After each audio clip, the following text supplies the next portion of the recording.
Aujourd'hui, on va s'extraire de la passivité. Vous savez que Hachem nous a créé l'homme avec un libre arbitre total. C'est un fondement de la pensée juive, il n'y a pas de mektoub, nous sommes libres d'agir. Et on choisit. Vous savez qu'on choisit tout le temps. Toute la journée, vous faites des choix. Nous choisissons tout le temps. Vous allez me dire, ah, et même quand je refuse de choisir, je ne choisis pas. Qui c'est qui disait? C'est Sartre qui disait, ne pas choisir, c'est encore choisir, évidemment. Donc, Hachem veut qu'on soit conscient de nos forces, de nos ressources. Il veut qu'on aille les rencontrer. Et ce n'est possible d'être conscient de nos ressources que quand on va les rencontrer, quand on va faire cet acte fondamental humain qui est le fait de choisir. Mais souvent, on a peur de se rencontrer. Et par peur de se rencontrer soi-même, vous savez ce qu'on fait? On est passif. On est passif. Par peur de se rencontrer, par peur d'aller dans cet endroit-là, à l'intérieur de moi, où je vais découvrir mes ressources, qui je suis exactement, alors je vais préférer rester passive. Et du coup, on ne va pas se mettre en mouvement. Et qu'est-ce qui se passe? Eh bien, le temps passe. Le temps, lui, il passe. Rien ne passe, mais le temps passe. Mes amis, dans notre parachat est mort, la Torah va nous parler sans arrêt du temps. Pourquoi? Parce que c'est la paracha des Chagim. C'est la paracha qui nous donne l'ordre de toutes les fêtes juives, les grandes fêtes, mais bien évidemment par quoi elle va commencer? Par le Shabbat. Encore une fois, c'est vrai qu'on a parlé du Shabbat dans les 10 commandements et ailleurs, mais encore une fois, dans la paracha des morts, on est invité à habiter pleinement le temps. C'est très très juif d'habiter pleinement le temps. D'ailleurs, je voudrais vous dire quelque chose. Le temps en hébreu se dit zman. Comment on dit une invitation en hébreu? Hazmana. Pourquoi c'est lié hazmana et zman? Parce qu'une invitation, c'est toujours une invitation à habiter le temps pour quelque chose. Quand vous envoyez une invitation pour un mariage, vous invitez à habiter le temps en se réjouissant avec le marié et la mariée. C'est-à-dire que le temps est toujours une invitation dans la Torah. D'accord? On commence donc et mort avec le Shabbat. Le Shabbat, Sheshet Yamim, il y a 6 jours où tu travailles, tu fais ta melacha, etc. Et Shabbat arrive, comment? Est-ce que c'est moi qui fabrique le Shabbat? Que je le veuille ou pas, que je le pratique ou pas, que j'allume les bougies ou pas, que je fasse mon kidouche ou pas, c'est Shabbat. Vendredi soir, à la tombée de la nuit, c'est Shabbat. C'est-à-dire que le Shabbat est cosmique. Il est cosmique. Il est inscrit dans la création du monde, des Bereshit. Tous les 6 jours, il y a Shabbat qui arrive. Très bien. Donc, le Shabbat, il faut bien comprendre que la notion du Shabbat, c'est que le Shabbat est donné d'en haut. Ok. Après le Shabbat, la Torah va me parler du premier Chag dans le calendrier juif qui commence en Nissan. Le premier Yom Tov, c'est Pessah. Pessah, c'est le premier Yom Tov en Nissan. Donc, on nous donne l'ordre des matzot, du Korban Pessah, ok. Puis, après Pessah, il y a quelle fête? Shavuot. Hop. Qu'est-ce qui se passe quand la Torah doit m'ordonner Shavuot? Elle ne m'ordonne pas Shavuot après Pessah. Qu'est-ce qu'elle me dit? Elle me dit ce qu'on est en train de faire maintenant. Usfartem lachem imachorat Shabbat. Et vous compterez pour vous à partir du lendemain, littéralement du Shabbat, depuis le jour où vous avez amené le Korban Omer. On se rappelle c'est quoi le Korban Omer qu'on amène le 2e jour de Pessah. D'accord? Donc quand chez nous c'est encore Yom Tov, mais qu'en Israël, bien sûr, c'est le premier jour de Chol HaMoed. On fait une très très grande fête, on va dans le champ, l'orge a déjà poussé, c'est la première céréale à pousser. On prend une faux et on coupe une première poignée, et à partir de là, cette première poignée va être consacrée, on l'amène au Beth Amikdash, et à partir de là, on a le droit de manger ce qu'on appelle le Chadash, c'est-à-dire la récolte qui arrive cette année. D'accord? Donc, à partir du jour où vous avez amené le Korban Omer, d'où le nom du Omer, évidemment, vous compterez Sheva Shabbatot Temimot, 7 semaine entière. Sheva Shabbatot, il y a 7 Shabbats effectivement dans le conte du Homer, puisqu'il y a 7 semaines. Jusqu'à quand? Jusqu'au lendemain de la 7e semaine. Vous compterez Chamishim Yom, 50 jours, donc il y a une obligation de compter les semaines et les jours, c'est ce que nous faisons aujourd'hui. Et à ce moment-là, on amènera un nouveau korban qui s'appelle Mincha Hadasha. Très bien. À l'issue de ce compte, la suite de la paracha, le 50e jour est la fête de Shavuot. C'est une fête, donc, qui n'a pas de date dans la Torah. Il n'y a pas écrit le 6 Sivan, c'est la fête de Shavuot. Il y a écrit à l'issue de tes 49 comptes, le 50e, c'est Shavuot. Qu'est-ce que ça signifie? Ça signifie que nous fabriquons la fête de Shavuot. La fête de Shavuot ne m'est pas donnée, je dois la fabriquer. Comment je la fabrique? En comptant les jours, en marchant, en se transformant. Vous savez que c'est une période de transformation de nos midot, de Ben Adam Lachavero, d'où la fameuse épidémie de Rabbi Akiva, on va revenir là-dessus, des élèves de Rabbi Akiva. Donc nous fabriquons Shavuot. Si, c'est théorique ce que je vous dis, si un jour, dans le monde entier, sur la surface de la Terre, personne ne comptait le Homer, il n'y aurait pas de fête de Shavuot. Évidemment que ça n'arrive pas, et partout dans le monde, on compte le Homer. Nous fabriquons Shavuot, d'accord? Et c'est aussi, ça sera l'objet d'un autre cours, c'est aussi l'occasion de dire que de la même façon qu'on fabrique Shavuot, on fabrique du coup notre capacité à recevoir la Torah. On ne reçoit pas toute la même Torah le soir de Shavuot, parce qu'on reçoit chaque année la Torah, hein. Ce n'est pas un événement passé. Et on ne reçoit pas toute la même Torah, puisque la Torah, de la même façon qu'un verre ne peut pas recevoir tous les contenus, puisque c'est en fonction de la forme et du volume du contenant, pareil pour la Torah, en fonction de qui je suis à ce moment-là, la Torah va pouvoir me pénétrer et me transformer. On est bon? Très bien. Ce verset est à l'origine d'une immense controverse, immense, qui a bouleversé le peuple juif à l'époque du deuxième temple, entre Tzdukim et Prushim, Sadducéens et Pharisiens. En deux mots, ce n'est pas un cours d'histoire, mais c'est très important. Qui sont les Sadducéens? À l'époque du deuxième temple, c'est un groupe, une minorité, mais enfin quand même très présente, qui va rejeter, c'est une minorité qui a beaucoup d'influence, et il y avait une vraie bataille, ils vont rejeter l'enseignement de la Torah orale. Pour eux, ce qui est écrit, c'est gravé. D'accord? Alors que vous savez très bien qu'il y a la Torah écrite et il y a toute son interprétation à travers les siècles aussi. D'accord? Elle est dynamique, la Torah. Il y a quelque chose de très dynamique dans la Torah, elle n'est pas dogmatique. Et donc, eux, ils vont rejeter l'interprétation. Et donc, qu'est-ce qu'ils vont lire ici? Ils vont lire « Vous compterez pour vous à partir du lendemain du Shabbat ». Ils ne lisent pas Shabbat comme étant le jour de Yom Tov, mais comme textuellement Shabbat, donc dimanche. Donc pour eux, tu comptes le Homer, le premier dimanche après Pessah, jusqu'au lendemain de dimanche, un peu genre comme les chrétiens qui font Pentecôte. On est d'accord, de dimanche à dimanche. Il y a 50 jours, hein, ceci dit. D'accord? Donc, comment est-ce qu'il faut comprendre l'ampleur et la gravité de cette controverse? Maintenant, juste pour vous dire, on est tous descendants des pharisiens. Il n'y a plus de sadducéens dans le monde. Comme toujours, quand il y a des sectes minoritaires qui viennent remettre en cause, elles se diluent dans l'épaisseur des siècles. D'accord? Donc, nous sommes tous les descendants du judaïsme authentique, du judaïsme rabbinique et des sages. Pourquoi cette controverse est tellement importante? Vous comprenez bien qu'ici, il s'agit de quelque chose de fondamental. Ce n'est pas une histoire de jour. Je suis contente que ça tombe le dimanche. Pas du tout.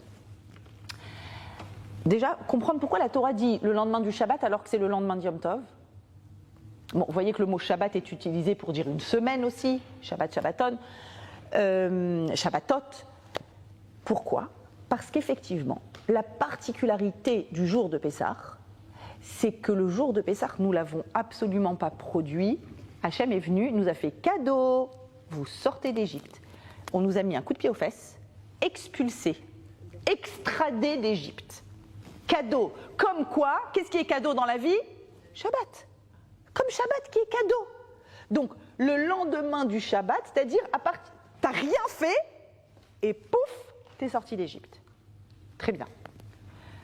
Et à partir de là, donc, le début, on appelle ça le réveil supérieur. C'est Hachem qui a fait tout le boulot. Question, et maintenant, qu'est-ce qui va se passer? Hachem nous dit, go, il faut grandir. Vous n'êtes plus des petits bébés, au boulot. Vous retroussez vos manches, et maintenant, c'est vous qui cheminez vers le Sinaï, et c'est vous qui acceptez de recevoir la Torah, c'est vous qui vous transformez au travail. Vous avez été passif, pas complètement passif, mais c'est de l'ordre du miracle absolu la sortie d'Égypte. Bien sûr que vous avez accepté de sortir, mais il y en a effectivement beaucoup qui n'ont pas accepté. Mais en fait, on a été foutus dehors. Tous les Juifs qui restaient ont été littéralement foutus dehors. Et donc, on a été délivrés, très bien. Donc, on nous a extrait de ce qu'on appelle les 49 degrés d'impureté. Maintenant, il va falloir travailler pour obtenir 49 degrés de pureté. C'est les 49 jours du Homer. Que disent les Sadducéens? Eux, ils disent, écoute, le lendemain du Shabbat, sous-entendu, le Shabbat, c'est quand le monde est terminé. Le monde est terminé, tu ne vas pas changer grand-chose dans le monde. Tu fais des petits choix, des petites décisions. Est-ce que je mets cette veste ou ce haut? Est-ce que je vais dans telle école ou dans telle... ça va. Mais la conduite du monde, en fait, tu n'y peux rien. Tu n'as pas d'action dans le monde. Dieu a eu une action dans le monde, il a fabriqué le monde. Tu n'as pas d'action dans le monde. Ce à quoi les Prouchim et le judaïsme d'aujourd'hui s'opposent absolument. Nous avons une action dans le monde et on doit transformer le monde en se transformant, en agissant dans nos communautés, en agissant en Eretz Israël, en agissant ici, en France, où qu'on soit. On a une action dans le monde. Nous sommes des influenceurs, comme j'ai l'habitude de dire. Et pas sur les réseaux sociaux. On est des influenceurs et on doit l'être. Et Hachem veut que l'on rencontre nos ressources d'influence et de force sur nous-mêmes. En premier, on doit s'influencer nous. Ensuite, notre famille. Ensuite, notre communauté. Et ensuite, au-delà, bien sûr. Ok. Donc, vous comprenez qu'il y a ici une vraie controverse concernant l'homme est-il actif ou pas actif. Et c'est de ça qu'on va parler aujourd'hui. À partir de Pessah, donc, tout d'un coup, le jour de Pessah, tu es ouvert vers l'avenir, vers du neuf à venir. Rappelez-vous, la première mitzvah, c'est Chodesh, qui veut dire Hadash, du neuf à venir. Question maintenant, tout le Homer. On va conférer à l'homme un rôle qui est dynamique dans la marche de l'univers. Non pas qu'Hachem nous regarde en fermant les yeux, mais il nous donne un rôle dynamique. Nous devons, par exemple, monter en Eretz Israël, pour ne prendre que cet exemple. Au début du XXe siècle, pendant le XIXe siècle, il y a un immense mouvement de on monte en Israël, certains sont d'accord, d'autres ne sont pas d'accord, mais c'est nous qui devons le faire. Ensuite, Akadosh Baruch Hu, il vient, il aide, il envoie Montefiore, il envoie Rothschild, plus tard il envoie Herzl, d'accord? Mais c'est nous qui agissons dans ce monde. Très bien. On est donc responsable de tout ce qu'on fait, avec notre propre vie et de façon générale. C'est ça qui nous confère aussi notre responsabilité. C'est le fait qu'on est actif. Mais, il y a une grande question qui surgit quand on est là-dedans. La question qui surgit, c'est ok, mais il y a du mal dans le monde. Le mal existe dans ce monde. Il y a un mal évidemment produit par les hommes. On fait du mal, on dit du mal, on produit du mal. Ça, c'est avec notre liberté qu'on l'a produit, mais il y a aussi du mal absolu. Il y a un mal absolu dans le monde. Il y a des tragédies. Il y a des tragédies qui se passent dans le monde. Des accidents, Dieu préserve. Il y a des tragédies. Et là, comment réagir face aux tragédies? Et là, on va faire un cours bouleversant. Il y a un homme, un élève de Rabbi Akiva, qui réagit très très mal aux tragédies du monde. Cet homme est connu, il s'appelle Elisha ben Abouya. Et on l'a appelé Acher, plus tard, c'est un peu dénigrant comme mot, l'autre. Pour dire que lui, il pense que quand il y a un problème dans la vie, c'est à cause de l'autre. L'autre, c'est mes parents, l'autre, c'est la société, l'autre, c'est Chas v'Shalom. D'accord. C'est l'autre, on l'appelle l'autre. Et voilà que son histoire, comment commence son histoire? Maintenant, il faut savoir que c'est un élève de Rabbi Akiva, donc c'est un très grand rabbin. Très grand rabbin.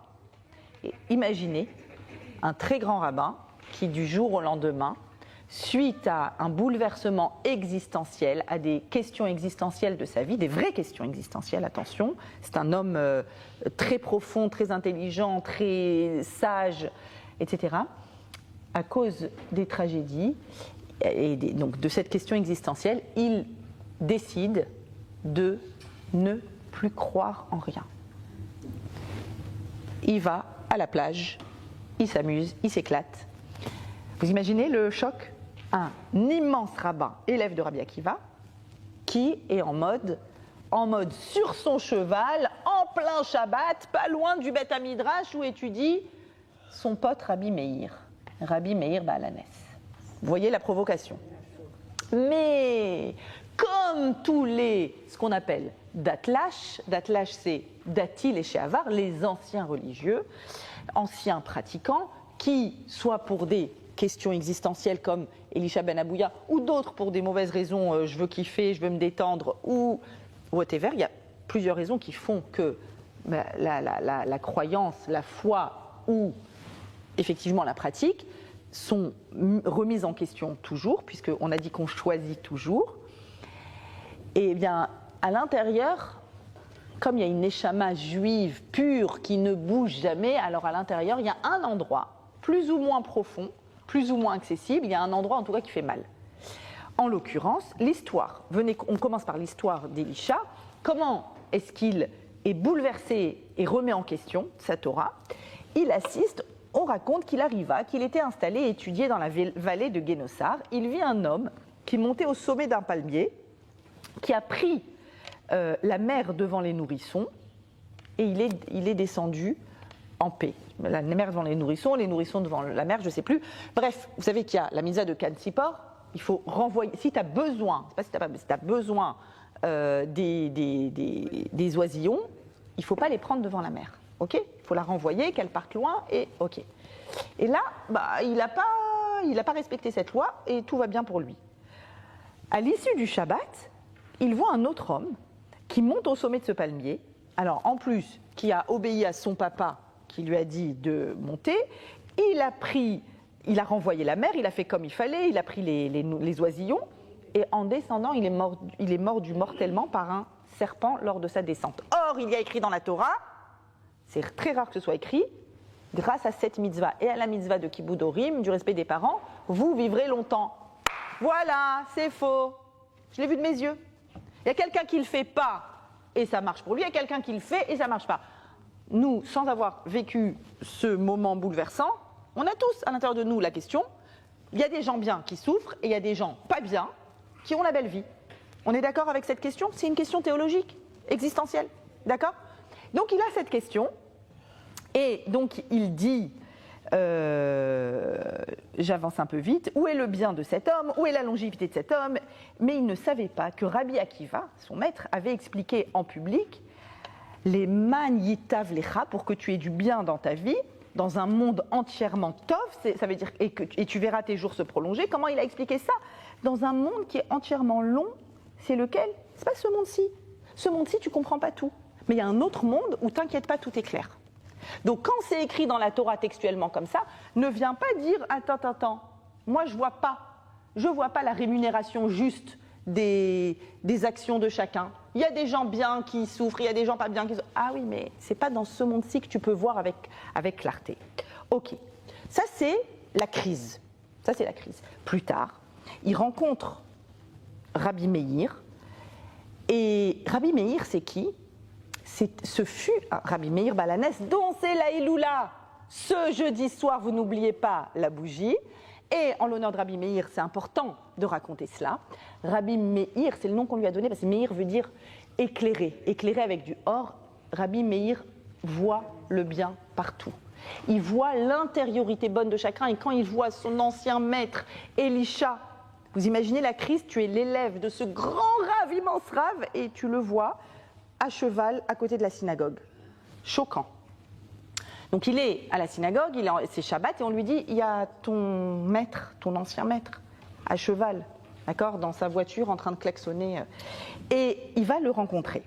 Il va donc le rencontrer le jour du Shabbat, et donc il interrompt son étude, il va à sa rencontre, et Elisha, c'est là que je vous dis, la petite âme juive qui sort, fait « Ah, mon élève, Rabbi Meir, t'étais en train d'étudier quoi ?» La question qui sort du fin fond de l'âme. Quel est le verset que tu as étudié?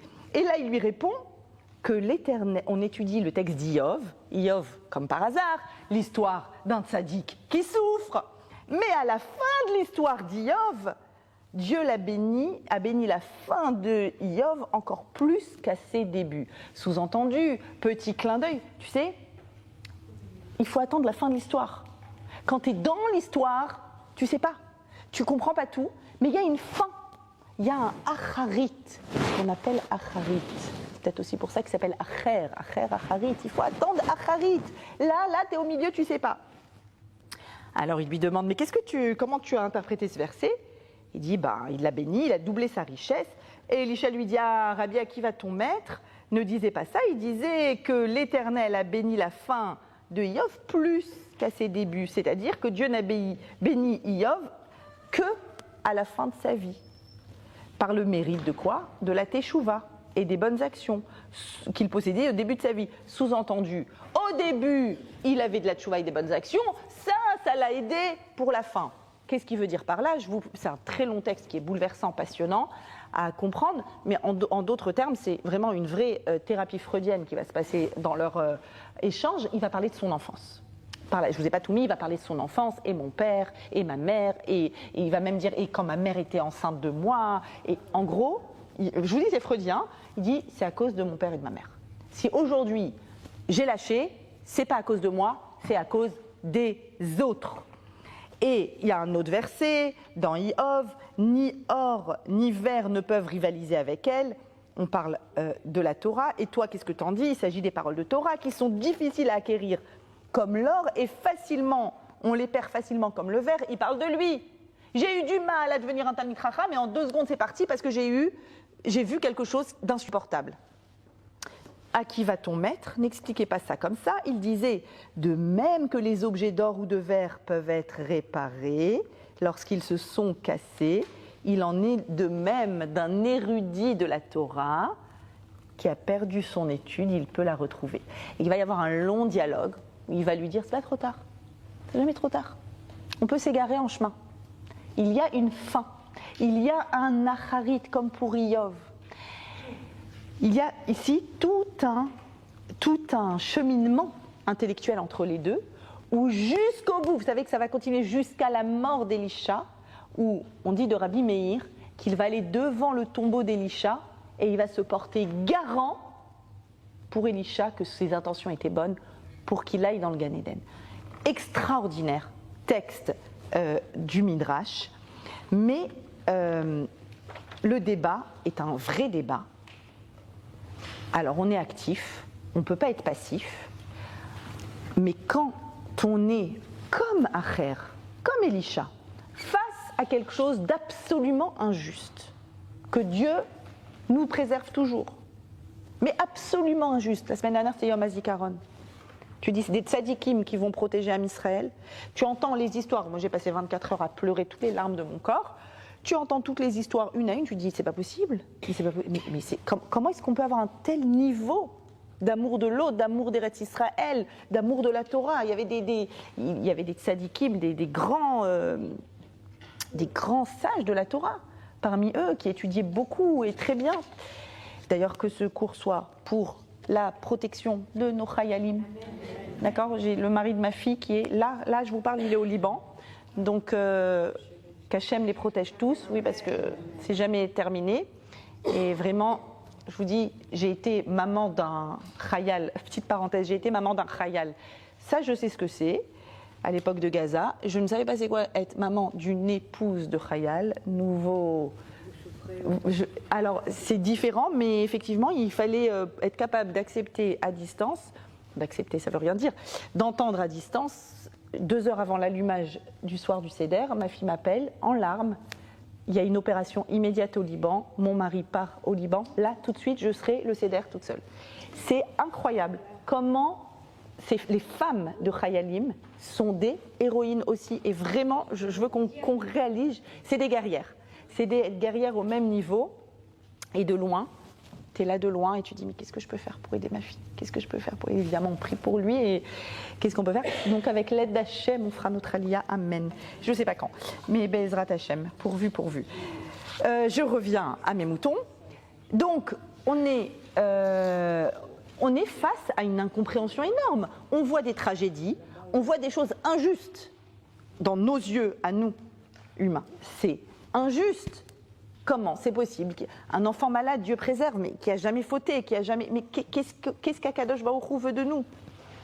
On n'est pas à la fin de l'histoire. Mais quoi qu'il en soit, Rabbi Akiva, qui est beaucoup cité dans ce texte, est celui qui nous apprend à réagir, écoutez bien, il nous apprend à réagir devant le mal dans le monde. Quel mal? Pas le mal qu'on a produit, ça c'est un mal qui est issu de notre libre arbitre, le mal que tu ne comprends pas, le mal qui te rend ouf, le mal qui te fait des fois douter, qui fait vaciller ta émouna. Et comment il nous apprend. Alors, Rabbi Akiva, qui est un peu le héros de cette période, pourquoi? Parce que c'est le héros du Ve'ahavta l'ereacha kamocha, tu aimeras ton prochain, et c'est surtout lui qui a perdu, dans cette période jusqu'à Lag Baomer, donc bientôt on arrive, donc il y a Rabbi Meir Balanes le 14 Iyar, Pessar Sheni, et le 18 c'est Lag Baomer, 33e jour du Homer, le moment où s'arrête cette période où on se limite, et de nouveau tous les mariages, la fête, la musique, etc. Rabbi Akiva a perdu 24 000 élèves. 24 000 élèves, ça veut dire 730 enterrements par jour. Vous entendez? Vous entendez? Rabbi Akiva était le plus grand sage de sa génération, le Gadol Hador. C'est lui qui est à l'origine de la Torah orale. Notre Torah aujourd'hui, c'est la Torah de Moshe et de Rabbi Akiva. Et Rabbi Akiva perd 24 000 élèves. Il y a écrit dans la Gemara de Pessah jusqu'à Shavuot. Mais le Meiri vient nous dire, non, précision, dans Yevamot 62, il nous dit comme ça, Kabbalah beyadenu shebeyom Lag Baomer paska amita. À Lag Baomer, ils ont, ça y est, l'épidémie, ou certains disent une épidémie, d'autres disent que c'était effectivement, c'est un peu plus logique d'imaginer ça, c'était l'armée de Bar Korva, qui s'est révoltée en plus 132 s'est révoltée contre les Romains, et malheureusement la révolte a été écrasée, donc ça expliquerait qu'il y ait autant de morts juste dans cette population. Et bien évidemment, Rabbi Akiva a soutenu Bar Korva au début. Donc, quel que soit le cas, on est dans une tragédie. 24 000 élèves meurent en 33 jours. Et de ce fait, le jour de Lag Baomer est un jour de fête. Et là, j'ai une vraie question à vous poser. Pardon, mais quand une tragédie s'arrête, ça ne devient pas un jour de fête. Ça devient un jour où tu souffles, où tu es bouleversé, où tu réfléchis, mais tu ne fais pas la fête. C'est pas un jour de fête, c'est un jour d'arrêt du cauchemar. C'est pas pareil. C'est une vraie question. Et en fait, ce jour-là, ce qu'il faut, c'est être capable de retourner à la vie, c'est tout. Mais c'est un vrai jour de fête. Alors, le Chida va nous donner une information très importante. 18e siècle, il va nous donner une information pourquoi c'est un jour de fête. En fait, la joie de Lag Baomer, dit-il, vient de ce que, après que ses élèves furent morts, son cœur ne s'est pas effondré, il est revenu enseigner la Torah à la multitude et a établi d'autres élèves. Là, il dit quelque chose de bouleversant. Là, je commence à comprendre ce qui se passe. Mettez-vous un instant à la place de Rabbi Akiva. Tu as une Torah. Alors, il y a très peu de raisons pourquoi est-ce qu'ils sont morts. La seule chose qui est dite, c'est que l'Onagou Kavod, il s'aimait, mais il manquait de respect. Et Nem Tsara, il se regardait avec étroitesse. Bon, problème de Midot, ok. Pas problème de Torah, problème de Midot. Très bien. D'accord. Donc, il y a quelque chose qui ne va pas dans ta Torah. Tu as presque toute ta yeshiva qui meurt.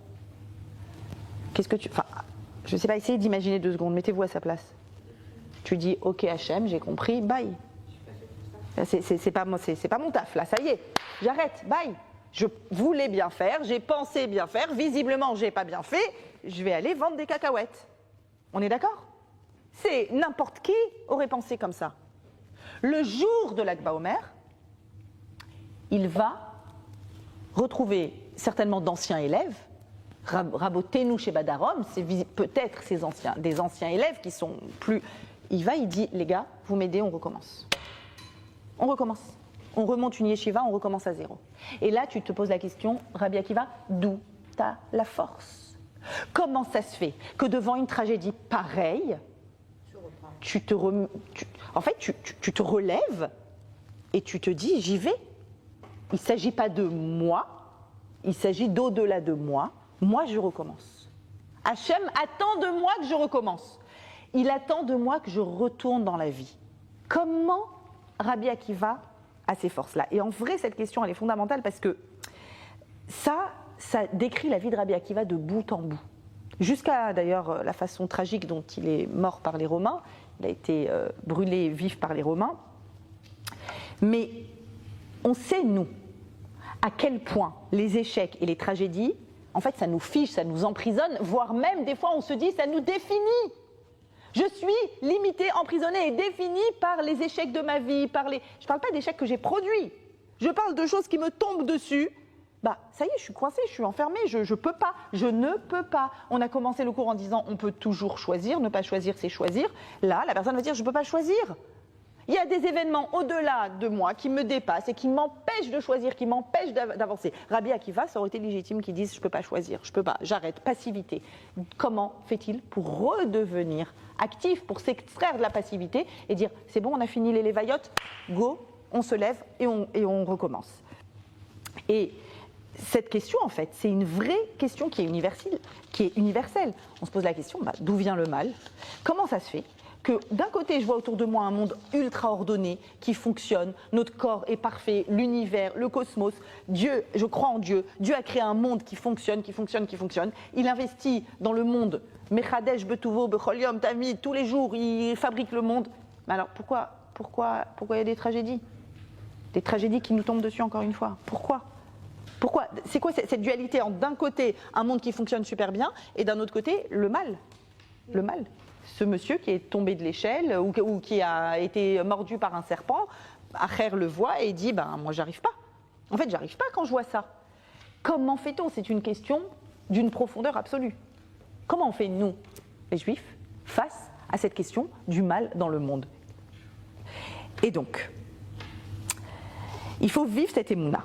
Il faut réussir à vivre notre émouna entre cet ordre-là et qu'Hachem gère son monde et qu'il le gère de façon aimante, Abba Rahman, et l'existence du mal. Donc d'un côté, tu as le chaos, d'un autre côté, tu as l'ordre, et nous au milieu, comment est-ce qu'on fait? Alors, comment est-ce qu'on fait? Vous savez qu'on dit tous les matins, dans la tefila, pardon, on dit Yotzer Or Uvore Chocher, qu'Akadosh Baruch Hu produit la lumière et fabrique l'obscurité. Ose Shalom, il fait la paix dans le monde, Ubore et Akol, et il a tout créé. Yotzer Or Uvore Chocher. On parle de la lumière, tous les matins quand on se lève, il y a le soleil qui arrive, la lumière c'est la lumière du soleil, et bien évidemment, elle est l'image dans notre monde que la vie peut être lumineuse. Mais il y a aussi de l'obscurité. Il y a aussi l'absence de lumière dans le monde. Bien sûr qu'elle existe. On a tous vécu l'obscurité dans nos vies, à l'échelle individuelle ou collective. Et en fait, pourquoi est-ce qu'on dit ça? Pourquoi est-ce qu'on a besoin de se rappeler le matin? Tu sais, il existe aussi le Rocher pour éloigner de nous, dans notre émouna, la fameuse vision de la dualité. Qu'il y aurait, parce que automatiquement, c'est ça qu'on intuitivement, on a envie de se dire, ok, Akadosh Baruch Hu est bon, il crée le bien, il y aurait, chas v'shalom, une force indépendante qui crée les tragédies du monde, les séismes, les tremblements de terre, les maladies, que sais-je. Et il y aurait donc ces deux forces-là. Et puis, à un moment, tu dois prier pour rencontrer la force d'Akadosh Baruch Hu et pas rencontrer la force qui serait une force contraire. Non. Yotzer or uvore rocher. C'est-à-dire qu'Akadosh Baruch Hu, il est Echad. Il est maître de tout.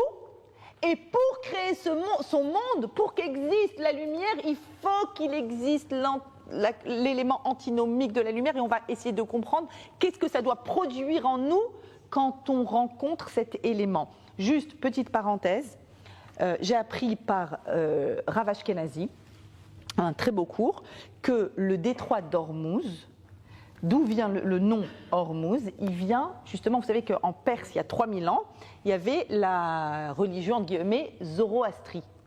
Et leur fondement théologique, c'est justement qu'il y a deux forces dans le monde. Il y a un Dieu qui est bon, et il y aurait cette haute force-là, indépendante, qui crée les tragédies, qui crée le mal. Et le Dieu positif, le Dieu qui est bon, il l'appelle Ahura Mazda. C'est le Dieu positif. Et comment, j'ai demandé à ChatGPT pour être sûr, mon pote ChatGPT, Ahura Mazda, effectivement, dans l'histoire de la Perse, donc c'est là-bas, antique, linguistiquement, Ur-Mazd, ça a donné Hormuz, Ahura Mazda. Pourquoi ils ont appelé cet endroit Ahura Mazda? Parce que ça leur amène la Parnassa. Parce que c'est par là que passent tous les bateaux. Donc c'est le bon Dieu, le Dieu positif, qui nous apporte tout ce dont on a envie. Au début, c'était une ville, c'est une cité, la cité d'Hormuz, et ensuite c'est devenu le détroit d'Hormuz. Et donc ça, c'est le Dieu, pour eux, le Dieu positif. Et il y a l'autre Dieu qui est le mauvais, qui est la force opposée, qui s'appelle Angra Mainyu. Voilà. Et sachez que dans le Talmud, il y a plusieurs endroits, notamment dans le traité Choulin, page 13, où on parle, quand on veut parler des idolâtres, de ceux qui ne croient pas en Hachem Echad, alors on dit, par exemple, ceux qui croient en Hormuz et Ahriman, d'accord, les deux forces. Donc le Talmud parle de Hormuz. Donc quel lien avec Hormuz aujourd'hui, je ne sais pas, mais une chose est certaine, c'est qu'Akadosh Baruch Hu, Hachem Echad, il est Tov, il est bon pour nous, et il faut qu'on comprenne, d'accord, que notre monothéisme nous oblige à comprendre qu'à l'intérieur de la façon dont Akadosh Baruch Hu a créé le monde, il fallait, pour qu'on puisse rester libre de choisir, il faut qu'il y ait le or, mais il faut qu'il y ait aussi ce qui n'est pas le or, le rocher. Et on va voir qu'est-ce que ça produit en nous quand on rencontre de l'obscurité dans notre vie. Qu'est-ce qu'Akadosh Baruch Hu attend de nous? Comment on va apprendre de Rabbi Akiva, évidemment, puisque je vous ai dit que c'est le patron. Rabbi Akiva, c'est le patron de Hachem Echad. Il est mort en disant Hachem Echad. D'accord? Donc, qu'est-ce qu'on apprend? On apprend de lui que ce qui veut nous enseigner Rabbi Akiva, c'est que si Hachem a créé l'obscurité, c'est parce que finalement l'obscurité va être constitutif, fait partie du or, de la lumière. C'est quelque chose qui va nous amener vers la lumière. C'est ça qu'Akadosh Baruch Hu, il veut. Il veut qu'on aille vers la lumière, mais il a besoin du rocher pour ça. Mais ce n'est pas l'ennemi. L'obscurité n'est pas l'ennemi de la lumière, c'est une étape vers la lumière, et c'est ça qu'on va essayer de comprendre. Parce que la rencontre avec l'obscurité de ta vie va te pousser à fabriquer plus de lumière. C'est-à-dire qu'à chaque fois que tu rencontres, c'est ce qu'on est invité à faire, à chaque fois que je rencontre une tragédie, une difficulté, quelque chose d'insupportable, qu'est-ce que je dois faire à l'intérieur de moi? Je dois aller rencontrer à l'intérieur de moi l'endroit qui génère de la lumière et je me dis, ah, il y a de l'obscurité, il faut générer plus de lumière. C'est d'ailleurs ce qu'ont fait beaucoup de familles de soldats tombés, où ils ont pris des messages de ces soldats et ils les ont développés. C'était leur message. Vous savez, il y a partout des stickers en Israël, etc. C'est très émouvant. Ils ont dit, voilà, notre fils voulait ceci, on va le faire. On va développer ça. Ils ont créé des institutions carrément, des aides à l'handicap, enfin, c'est extraordinaire. C'est-à-dire, la rencontre avec l'obscurité est un signe pour moi qu'il faut que j'aille fabriquer de la lumière. Ok ? Donc, il est allé pour créer Rabbi Akiva une nouvelle yeshiva. Quand il rencontre l'obscurité de la mort des 24 000 élèves, il dit « Ok, c'est un indicateur pour moi sur comment est-ce que je vais fabriquer mon nouveau lieu d'étude. » En fait, il n'entend pas Hachem qui lui dit « T'es pas bon, bye, va-t'en ». Qu'est-ce qu'il entend ? Il entend « J'attends de toi encore plus, fais davantage ». Tu as des ressources, va les rencontrer, elles doivent pouvoir s'exprimer. Ok ? Donc, tout ça, on peut le comprendre que si on comprend absolument à l'intérieur de nous qu'il y a Hachem Echad. C'est fondamental. Maintenant, venez, on voit comment Rabbi Akiva il nous a enseigné ça tout au long de sa vie. Toute sa vie, à Rabbi Akiva, elle tourne toujours autour de cette question, du mal dans le monde. Et que, attention, il n'y a pas de force dans le monde, il n'y a que Hachem Echad. À la fin du traité Makot, dans le Talmud, il y a un passage qui est très connu, qui raconte comme ça, que le début de ce passage, je ne vous l'ai pas mis, ça aurait été trop long, ils vont à Rome, il va avec des sages à Rome, et de loin, il voit la ville de Rome, de la lumière, le Colisée, il voit tout ce qui se passe à Rome, ils s'éclatent, ils sont au top de leur vie. Eux qui ont détruit le Beth Amikdash, qui nous ont volé nos ustensiles du Mikdash, qui ont ramené la Ménorah, pardon. Et qu'est-ce qu'ils se disent ? Ils se mettent à pleurer, les Chachamim se mettent à pleurer, ils disent « Attends, j'ai pas compris. Ils ont fait la pire chose, ils nous ont expulsés, ils nous ont détruit nos temples, ils nous ont souillés, et en fait, la vie est belle, quoi. Ils s'éclatent. Ils s'éclatent, ils sont en train de faire des cirques et des manifestations et des représentations. Ils s'éclatent. Mais où est la justice ? Et Rabbi Akiva rigole. Et il leur dit, si c'est ça qui se passe, les Ovrei Retzono pour ceux qui font du mal, imaginez ce qui se passe pour ceux qui font du bien. Deuxième scène, il monte à Jérusalem. Il monte à Jérusalem, il voit les ruines du temple. Et dans les ruines du temple, de l'endroit où il y a le Saint des Saints, qui n'existe plus, qui est dévasté, il voit un renard. Vous vous souvenez ce fameux passage du Talmud ? Et les sages pleurent, et Rabbi Akiva rigole. Et qu'est-ce qu'il leur dit ? Il leur demande, et vous, pourquoi vous pleurez ? Ils répondent, un lieu au sujet duquel il est écrit, l'étranger qui s'en approche mourra, et maintenant il y a des renards qui se promènent, tu veux qu'on pleure pas ? Il répond, c'est pour ça moi que je ris. Dans la prophétie d'Ouria, il y a écrit, Tzion Sadeh Techerash, Tzion un jour sera labouré comme un champ. Il y a une prophétie qui dit attention, c'est ça qui va se passer. Mais chez Sraria, il y a écrit Od yeshvu skenim uskenot. Encore seront assis des vieux et des vieilles et des enfants joueront à Jérusalem.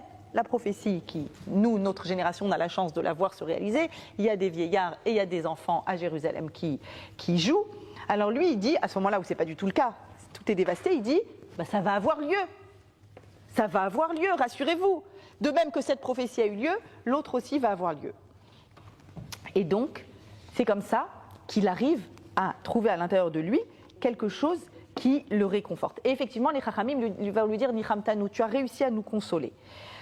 En fait, le Rabbi explique comme ça. Le Rabbi de Lubavitch explique. Il ramène le verset « Tzion va devenir un champ qu'on va labourer ». Pourquoi ? Vous savez que le labour, c'est dur et c'est un processus. Il faut aller rentrer dans la terre, il faut aller la bouleverser de l'intérieur. Il faut s'investir, il faut être actif. La terre, elle ne pousse pas tout seul. C'est toi qui dois être actif. Eh bien, de la même façon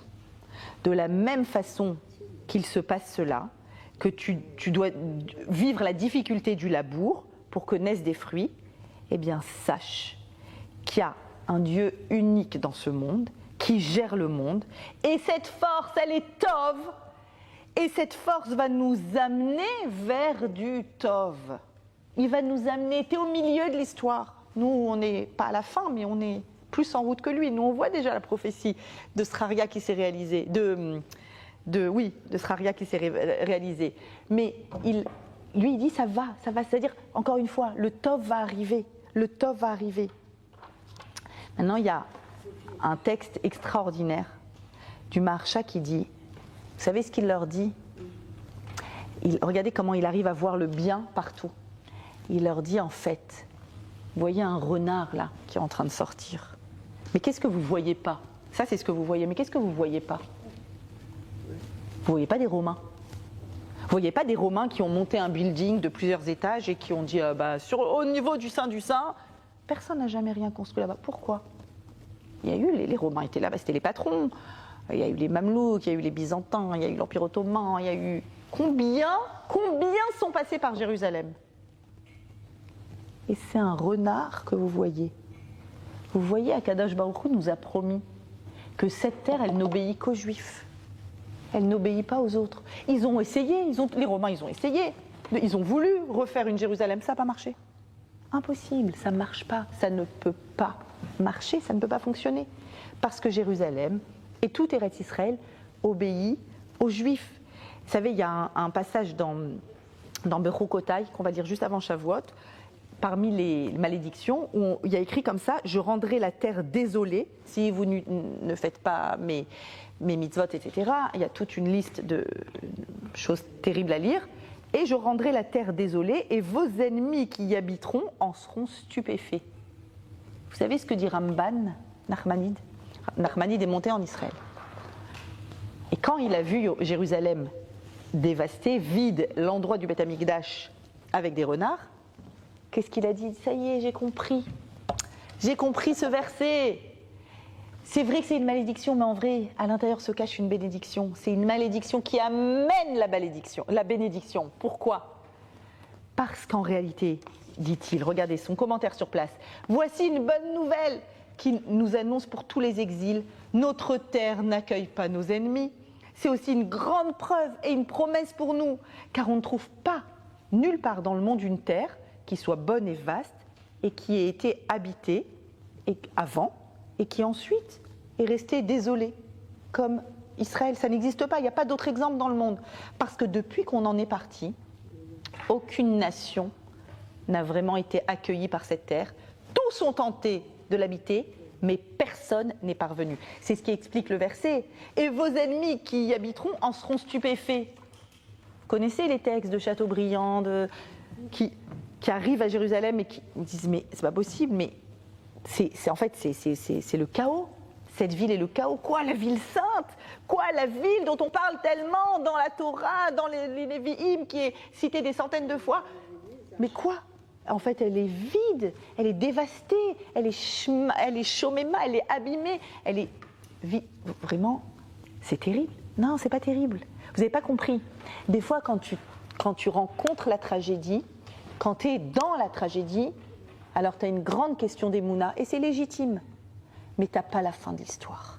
Tu ne sais pas comment l'obscurité est une étape qui te permet d'aller rencontrer quelque chose à l'intérieur de toi qui va produire de la lumière. C'est toi qui vas être générateur de lumière. Comme Akadosh Baruch Hu, il attend de toi d'aller produire de la lumière. Qu'est-ce qu'il fait? Eh bien, effectivement, il te fait rencontrer des événements terribles. Mais ces événements ont un seul objectif, que tu redeviennes acteur, que tu ne sois pas passif. Tu ne peux pas devenir passif quand tu rencontres le mal dans le monde. Au contraire, c'est une invitation à être encore plus actif. Qu'Akadosh Baruch Hu fasse qu'on ne rencontre jamais de difficultés, jamais. Mais qu'on comprenne que Hachem Echad ou Shmo Echad et qu'on doit être générateur de lumière toute notre vie. Fêtez bien l'Akba Omer, Rabbi Meir Balanès, jeudi soir. C'est l'homme de la seconde chance. Il me dit qu'il est le continuateur de Rabbi Akiva. Ne lâche jamais rien et redémarre.